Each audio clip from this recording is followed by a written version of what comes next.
मैं इस जख्म को इस इलाके में अपना स्वागत मानता हूं। इस जगह को अपना बनाने के लिए मुझे स्कारफेस को हराना होगा।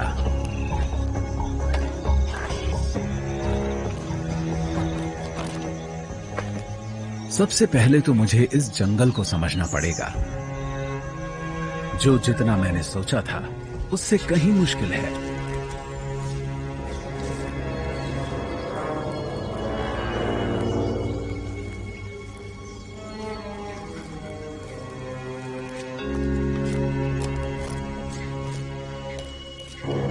मुझे एकदम खामोश रहना पड़ेगा।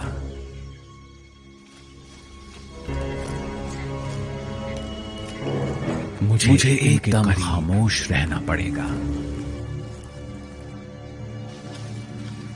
और करीब पहुंचना होगा।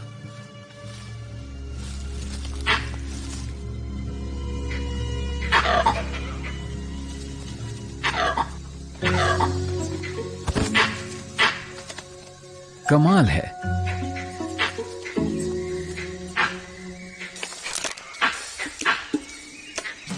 ये लंगूर है। मुझे इन जानवरों से नफरत है। ये वाकई जंगल का सिक्योरिटी अलार्म है। कोई भी शिकारी दिखा नहीं कि ये चिल्लाने लगते हैं, और मुझे तो इन्होंने 1.5 किलोमीटर दूर से ही देख लिया। इन्हें समझ नहीं आ रहा कि मैं हूं कौन। जब तक मैं यहां से चला नहीं जाऊंगा, इनकी चीख चिल्लाहट बंद नहीं होगी। इस लंगूर को यहां फैंग कहा जाता है, और इसकी वजह भी है। ये गैंग का मुखिया है। तुझे अंदाजा भी है कि मैं तेरे कितने भाई भतीजों को खा चुका हूं। ये छोटे छोटे बंदर बड़े ही शरारती हैं, जबकि मैं इनका शिकार भी नहीं करता।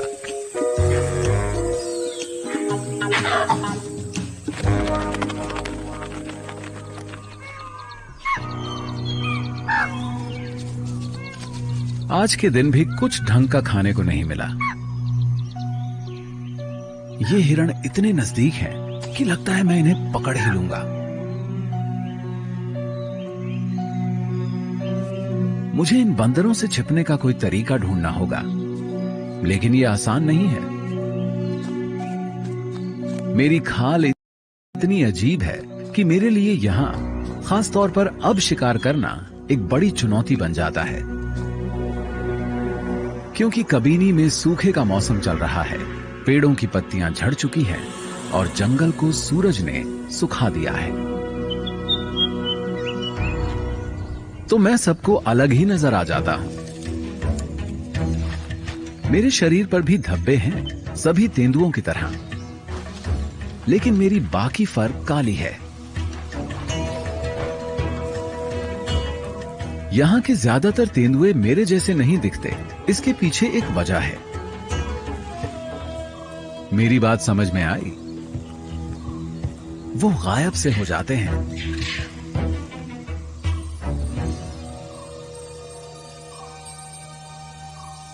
ये है क्लियो। शायद ये इन परेशान करने वाले लंगूरों में से किसी को पकड़ सके।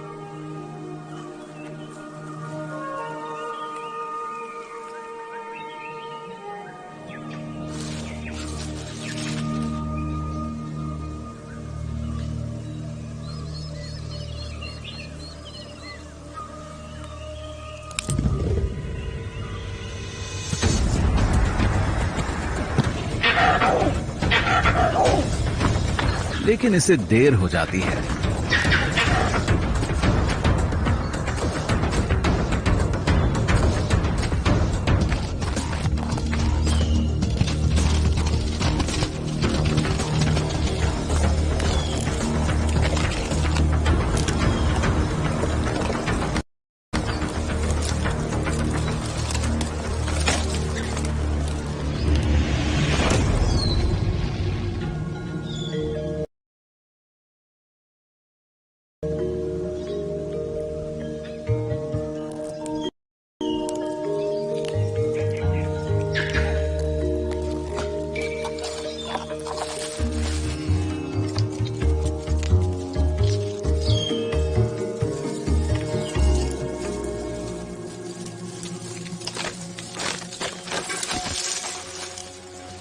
ऐसा तो नहीं हो सकता कि ये पेड़ से नीचे गिर जाए। ये जगह कब्जा किए जाने के लायक है। इसकी एक और वजह है क्लियो।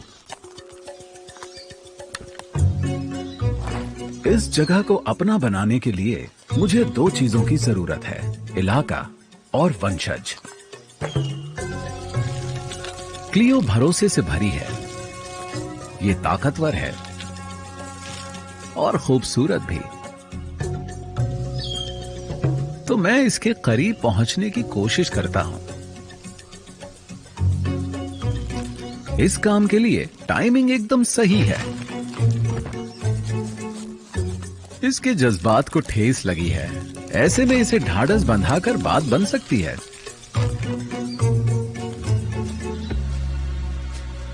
तो मुझे मौके का फायदा उठाना चाहिए।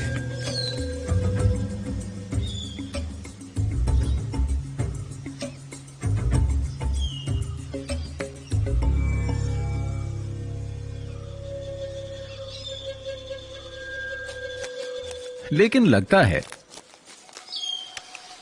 आज ये मूड में नहीं है।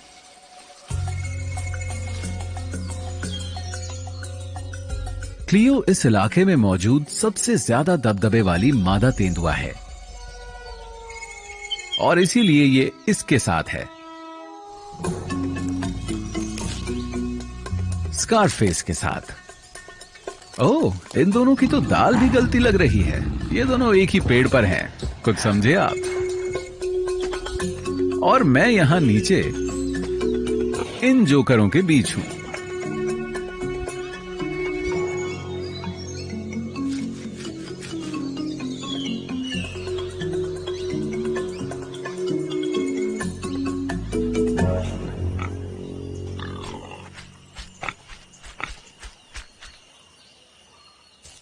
क्लियो स्कारफेस के बच्चों की परवरिश कर रही है।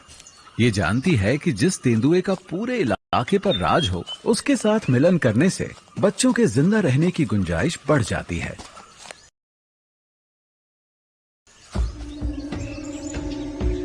और फिलहाल इस बात को लेकर कोई शक नहीं कि यहाँ का राजा कौन है।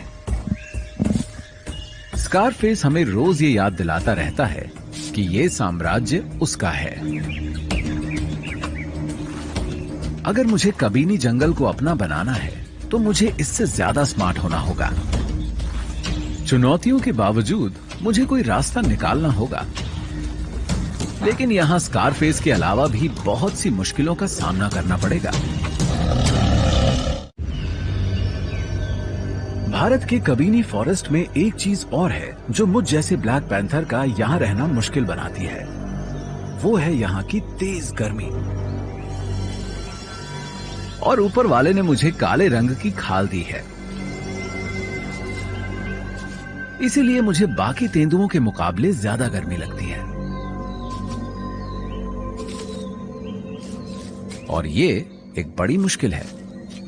लेकिन फिर मुझे एक ऐसी जगह मिली जहां कुछ राहत हासिल हुई। ये हैं बैक वाटर्स, जो जंगल में काफी अंदर छिपे हुए हैं। और ये बात भी कबीनी को इतना खास बनाती है। इस जगह पर पूरे साल पानी रहता है, सूखे के दौरान भी।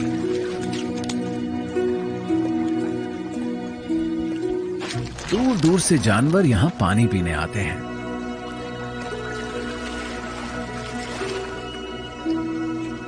लेकिन एक मुश्किल भी है।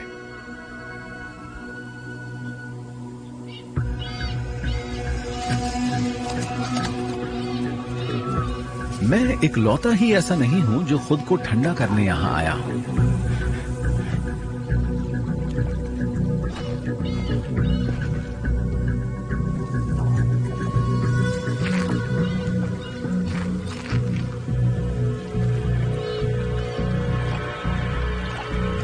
ये है खाल। ये एक जवान टाइगर है। इसका साइज मुझसे 3 गुना है और ये मुझे मार सकता है। खाल का वजन करीब 226 किलो होगा, लेकिन मैं इस चीज को अपने फायदे के लिए इस्तेमाल कर सकता हूं। मेरे पास बचाव का एक ऐसा रास्ता है जिसका इस्तेमाल वो नहीं कर सकता। टाइगर बहुत भारी होते हैं, इसीलिए ये जगह पेड़ों पर चढ़ने वाली मेरे जैसी किसी कैट के लिए जन्नत है। ये इलाका है जादुई पेड़ों वाला। यहां बाघों से बचाव मिलता है।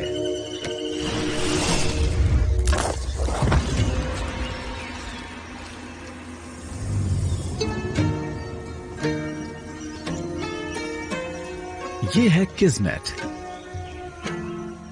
इसकी रानी।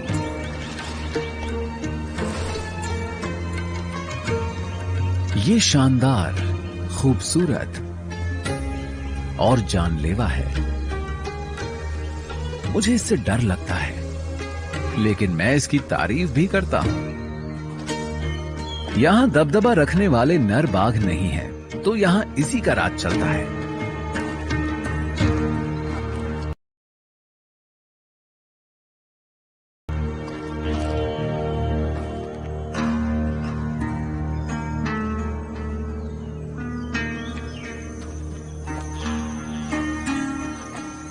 ये यहां अपने 3 बच्चों की परवरिश कर रही है और फिर ये इलाका इसका हो जाएगा। तब इसे दुश्मनों का डर नहीं रहेगा। खाल किस्मत के आगे कहीं नहीं ठहरता, लेकिन ये इसके बच्चों के लिए खतरा है। ये जानता है कि अगर इसने इसके बच्चों को मार दिया तो ये फिर मिलन के लिए तैयार हो जाएगी और शायद इसी के साथ मिलन कर ले। मुझे ये बात कुछ जमती नहीं, लेकिन हम बिग कैट्स को कुदरत ने ऐसा ही बनाया है।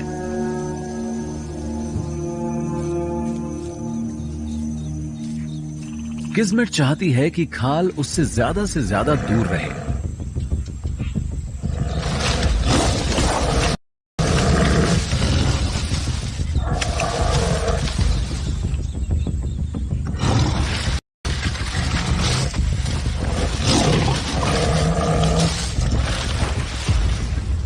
और इससे मेरे लिए भी एक टाइगर का खतरा कम हो जाएगा।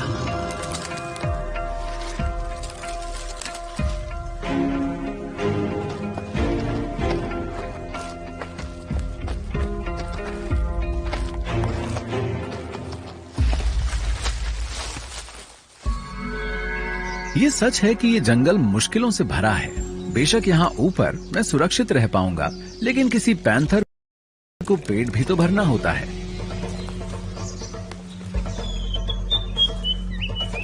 मुझे ये जानना होगा कि जिस जंगल में बाघ घूमते हो वहां शिकार कैसे किया जाए। तभी मैं स्कारफेस से उसका साम्राज्य छीनने के लिए उसे चुनौती दे पाऊंगा। माहौल में तनाव है और वो मुझे भी महसूस हो रहा है।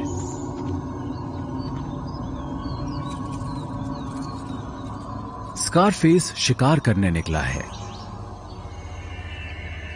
खलनायकों को भी पेट तो भरना होता ही है।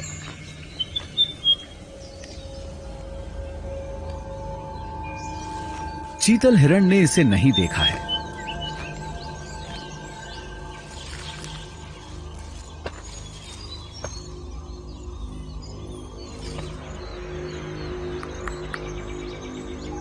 लेकिन मां को खतरे का एहसास हो जाता है।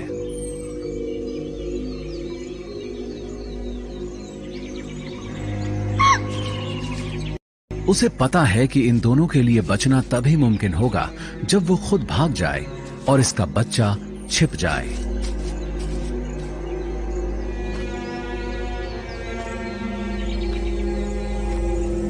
लेकिन ये तरकीब मैं पहले भी देख चुका हूं, और स्कारफेस भी।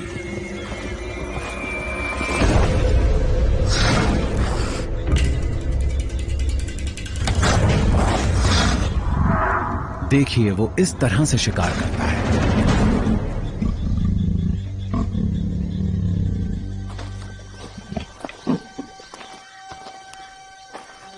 इसकी तारीफ करनी पड़ेगी। स्कारफेस एक माहिर शिकारी है और शायद इसकी इसी खूबी ने क्लियो का दिल जीता है।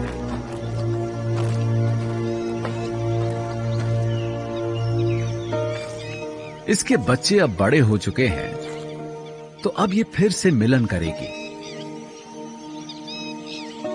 लेकिन मुझे तो अभी काफी कुछ करना है। अपनी काली खाल की वजह से मुझे कबीनी और क्लियो दोनों का दिल जीतने के लिए और मेहनत करनी पड़ेगी।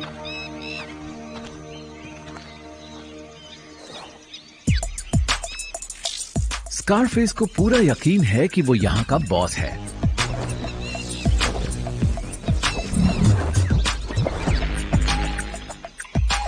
और इससे भी बुरी बात ये कि क्लियो खुद उसके पास जाती है।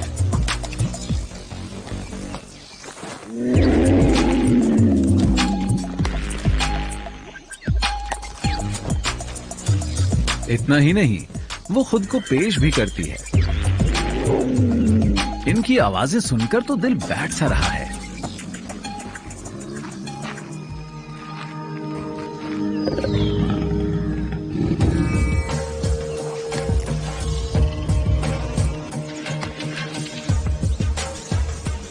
लेकिन रोमांस सिर्फ हम तेंदुओं के दिमाग पर ही छाया हुआ नहीं है।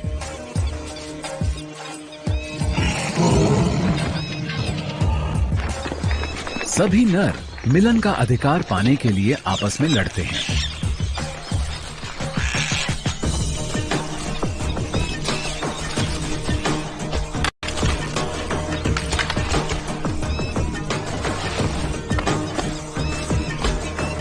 और इनमें सबसे खूबसूरत दिखने वाले नर भी शामिल हैं।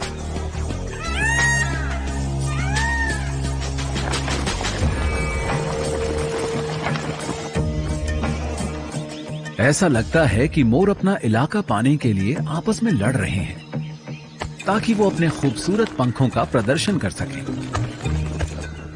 क्योंकि ऐसे पंख तो सिर्फ इन्हीं के पास होते हैं।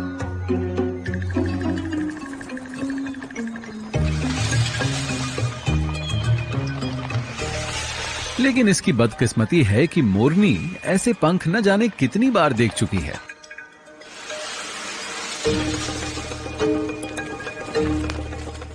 उसने ये सब भी देखा हुआ है। बेशक इसकी दिलचस्पी इस नर में ना हो, लेकिन मेरी है।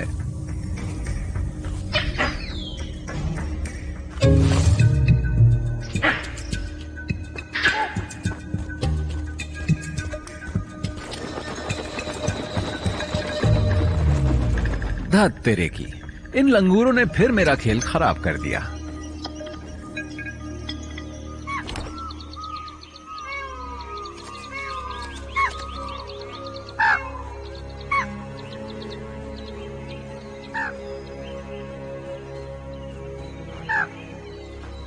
मुझे सबसे पहले खुद को छिपाने का कोई तरीका ढूंढना होगा।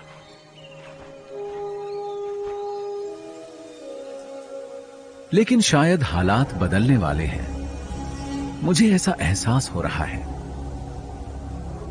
पिछले 4 महीने से ये जंगल तेज धूप में तपता रहा है। ये एकदम खुश्क और बंजर हो गया है। लेकिन जल्दी ही सब कुछ बदल जाएगा।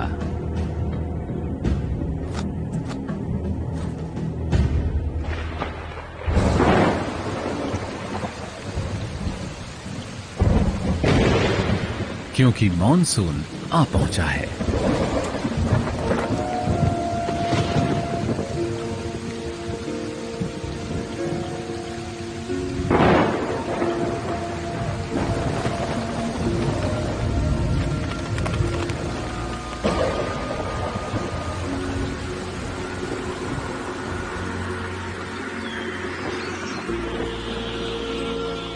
ये नया मौसम अपने साथ बहुतों के लिए नई जिंदगी लाता है और मौके भी। मैंने इस जगह को इतना हरा भरा कभी नहीं देखा।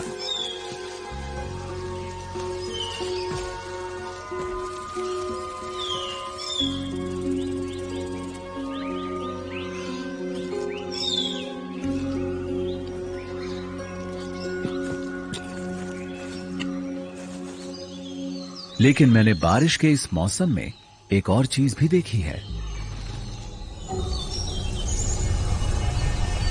ये है बादल और इतनी सारी पत्तियां जिनसे छाया मिलती है। ये हर कहीं है और इनके कारण दिन में भी अंधेरा सा रहता है। इस तरह मैं खुद को यहां छिपा सकता हूं।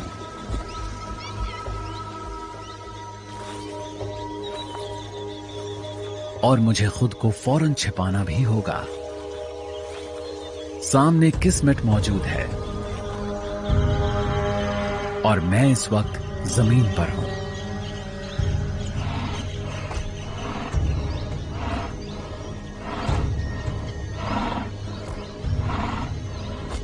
अगर इसने मुझे देख लिया तो खेल खत्म।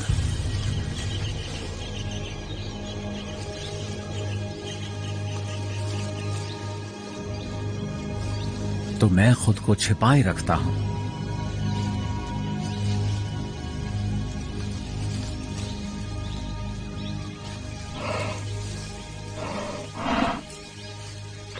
और ये मेरे एकदम करीब से आगे बढ़ जाती है।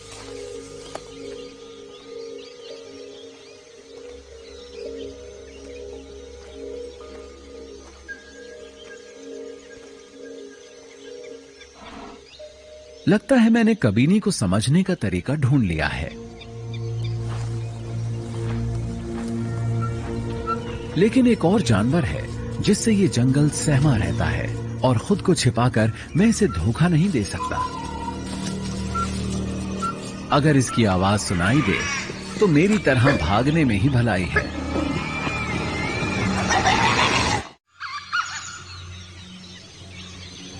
यहां की सुबहें बहुत ही खूबसूरत होती हैं।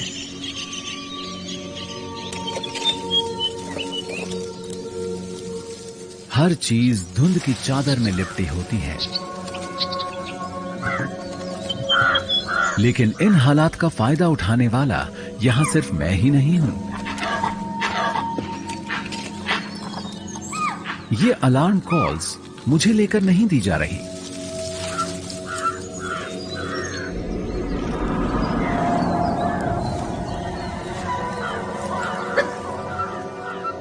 ये इन डोल्स के लिए है जिनसे मैं भी डरता हूं। ये हैं कबीनी के जंगली कुत्ते। इनसे पूरा जंगल डरता है। मैं ऐसे एक या दो का सामना तो कर सकता हूं, लेकिन इनका झुंड जानलेवा होता है। इनसे तो बाघ भी डरते हैं।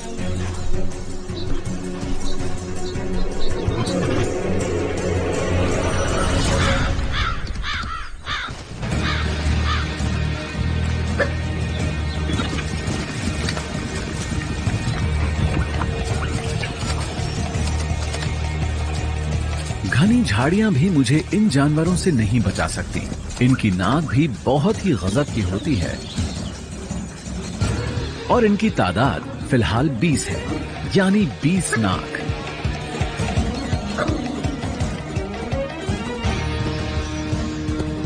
तो एक ही रास्ता है, पेड़ पर चढ़ जाना।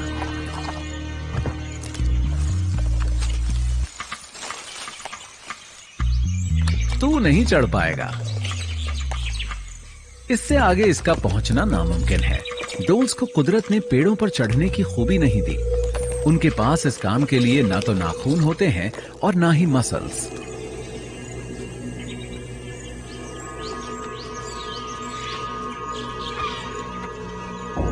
ये जानते हैं कि ये अपना वक्त बर्बाद कर रहे हैं।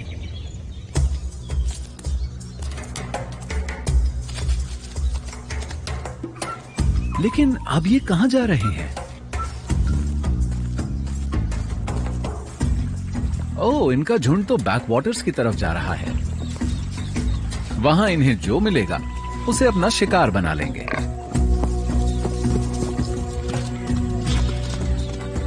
किसी वाइल्ड बोर को पकड़ना आसान नहीं।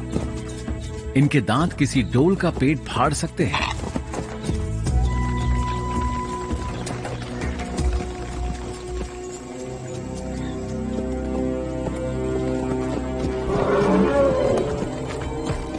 और तभी जैसे बड़े बड़े ये हाथी भी इन्हें भगाने के लिए आ पहुंचते हैं।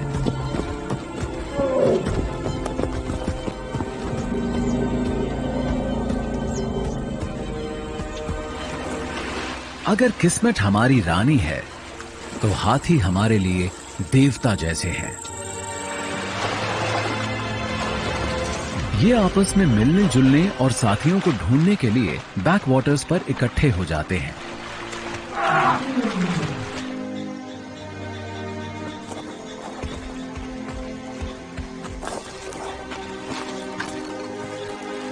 कबीनी में एक हाथी ऐसा है जिसे हर कोई सम्मान देता है।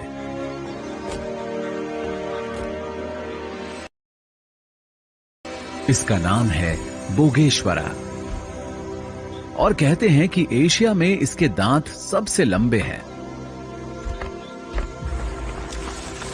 यहां भी हाथियों का शिकार वैसे ही किया जाता है जैसे कई दूसरी जगहों पर। ये पूरा पूरा दिन कबीनी के घास के विशाल मैदानों में चरते रहते हैं। शायद ये शाकाहारी जीव होंगे। तू नहीं चढ़ पाएगा। इसके दांत बेशक बड़े हैं, लेकिन डोल्स सिर्फ झुंड से ही डरते हैं। भला ये इतने बड़े जीव को क्यों खिंचा रहे हैं? इसकी वजह इलाका है या फिर ये इन्हें शिकार समझते हैं? कौन जाने। डोल्स सिरफिरे होते हैं।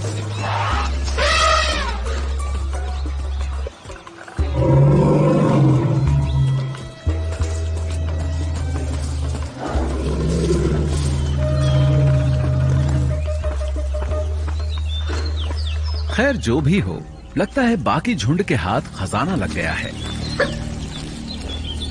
डोल्स वाकई बहुत परेशान करने वाले शिकारी हैं।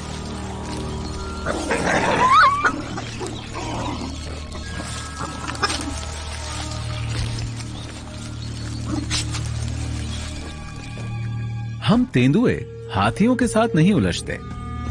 हम तो इनके साथ मिलजुल कर ही रहते हैं। कोई नौसिखिया ही इन विशाल जीवों से भिड़ने की कोशिश करेगा।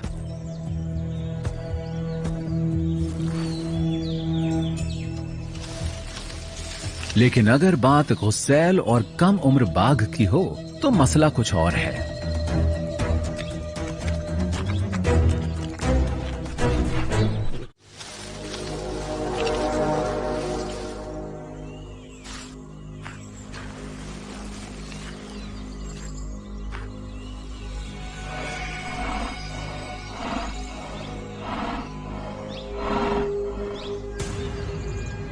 क्या खाल वही करने वाला है जो मैं सोच रहा हूं? इसमें कोई शक नहीं कि उसमें हिम्मत है। हाथी के इस बच्चे का वजन 90 किलोग्राम है, तो यह भरपेट खुराक साबित होगा। ये इतना बड़ा है कि बच्चे को मार सके। बस इसे सही पल की तलाश है।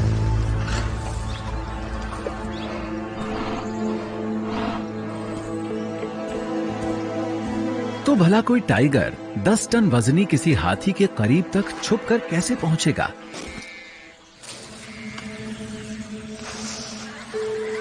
ओह, समझ गया ये क्या करने वाला है।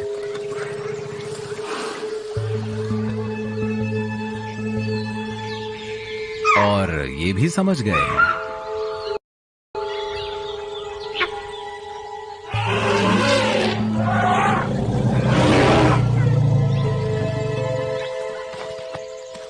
खाल दिन में सपने देख रहा है। इस बाघ को नहीं मालूम कि बच्चे की हिफाजत सिर्फ मां नहीं करती, पूरा झुंड करता है। हाथियों के हक में उनका साइज, उनका दिमाग और उनकी संख्या है। इन्हें कोई नहीं छू सकता। और शायद शेरों से इनकी पुरानी रंजिश भी है।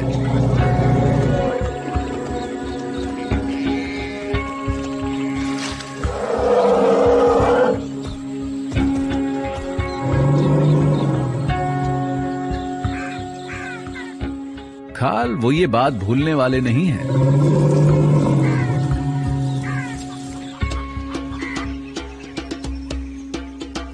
माहौल में फिर से बदलाव आ रहा है। मॉनसून का मौसम खत्म हो रहा है। इससे पहले कि कबीनी का जंगल सूख जाए, हर कोई मौजूदा वक्त का भरपूर फायदा उठाने की कोशिश में है।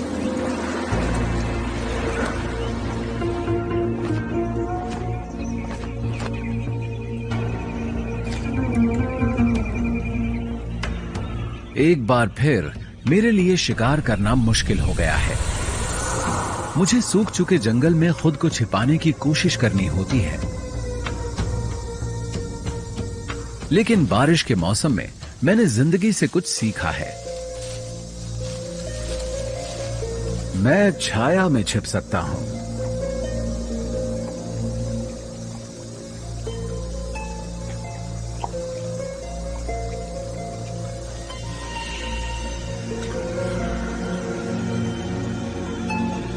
तो सूखे के मौसम में भी मैं अंधेरा ढूंढ सकता हूं। अब ये मेरी दुनिया है। अब मेरे पास एक रणनीति है। सबसे पहली बात, मुझे इन खुराफाती लंगूरों की नजर से बचकर रहना होगा। ये पूरे जंगल में ये बात फैला देते हैं कि मैं शिकार पर निकला हूं, पर मैं अब अपनी साथी छाया का इस्तेमाल कर सकता हूं।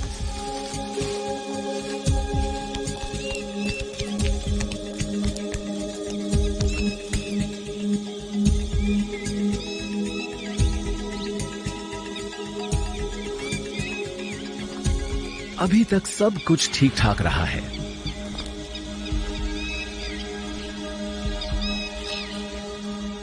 कोई अलार्म कॉल नहीं आई है।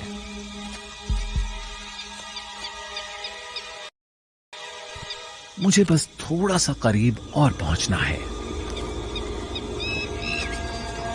एक बार रेंज में पहुंच जाऊं, उसके बाद ये बंदर जितना चाहें चीखते चिल्लाते रहें। रोशनी जितनी चमकदार होगी, अंधेरा उतना घना होगा। बादल, पेड़, सूरज, छाया, सारी अहमियत टाइमिंग की है।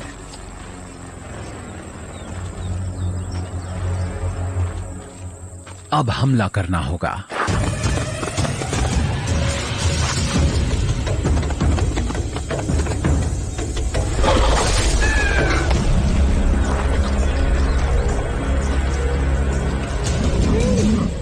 हर शिकार के साथ मैं ज्यादा ताकतवर, ज्यादा विश्वास से भरपूर होता जा रहा हूं। जल्द ही स्कारफेस मेरे सामने होगा और इस इलाके पर राज करने के लिए मैं उससे भिड़ूंगा।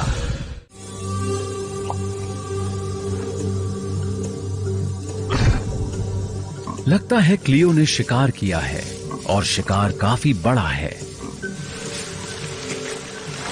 इसके बच्चे बड़े हो चुके हैं, तो शायद ये आखिरी बार अपने परिवार के लिए शिकार कर रही है। लेकिन ये घबराई हुई है। इसके बच्चे छिपे क्यों हुए हैं?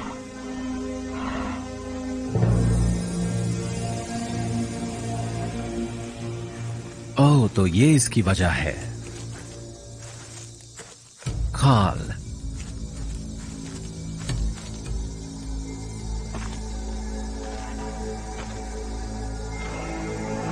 अगर उसने इसके यहां होने का पता लगा लिया तो वो इसे और इसके बच्चों को मार देगा।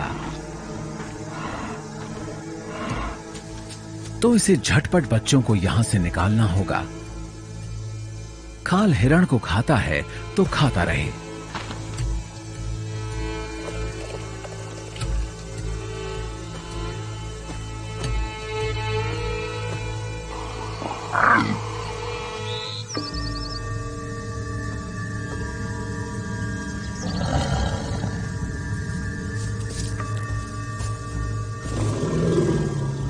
लेकिन तभी हाथी यहाँ पहुंच जाते हैं। कहावत है ना, दुश्मन का दुश्मन हमारा दोस्त होता है। काल ने कभी इनके एक सदस्य को धमकाया था और ये इस बात को भूले नहीं है।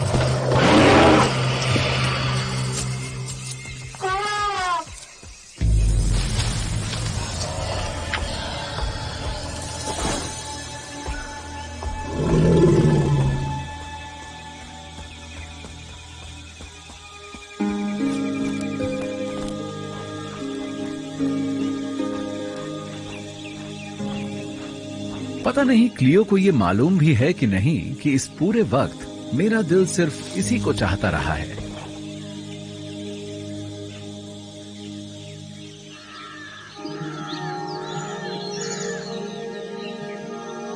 कबीनी में सुबह का समय है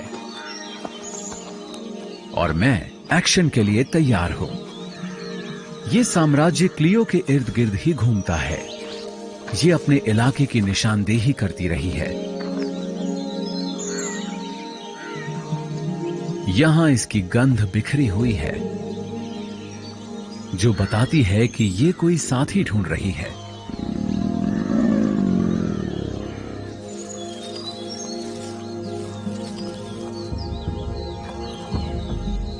स्कारफेस समेत कोई दूसरा तेंदुआ भी ये बात जानता होगा।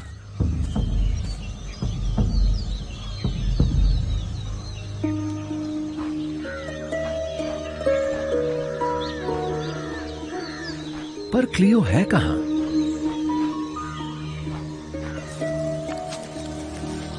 ओह, ये रही।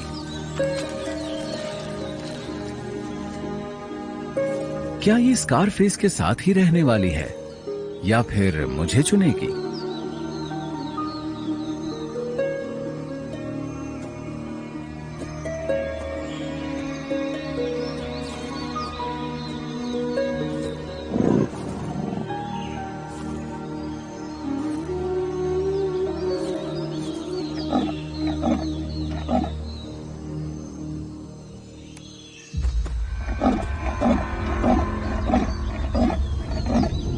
ये तो स्कारफेस की आवाज है।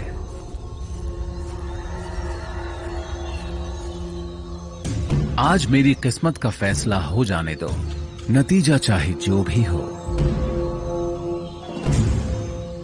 अब जो होगा देखा जाएगा। और अब ये जंगल मेरा होने वाला है।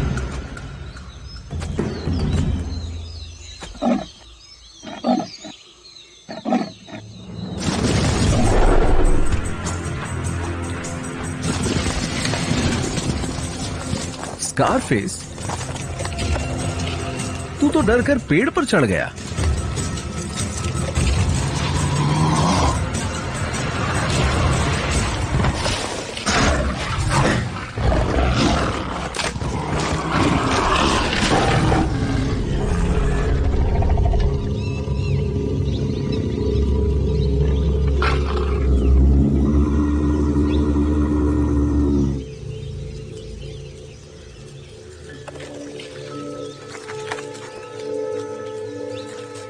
सॉरी स्कारफेस, अब तू मेरे इलाके में है।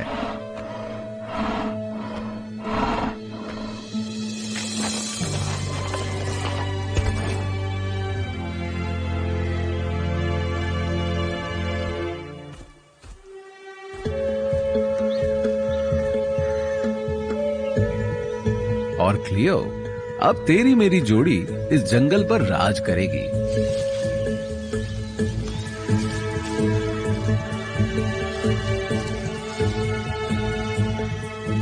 अब जंगल की शक्ल बदल जाएगी।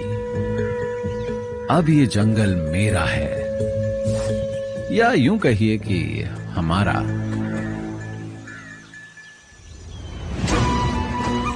जंगल इसका भी है।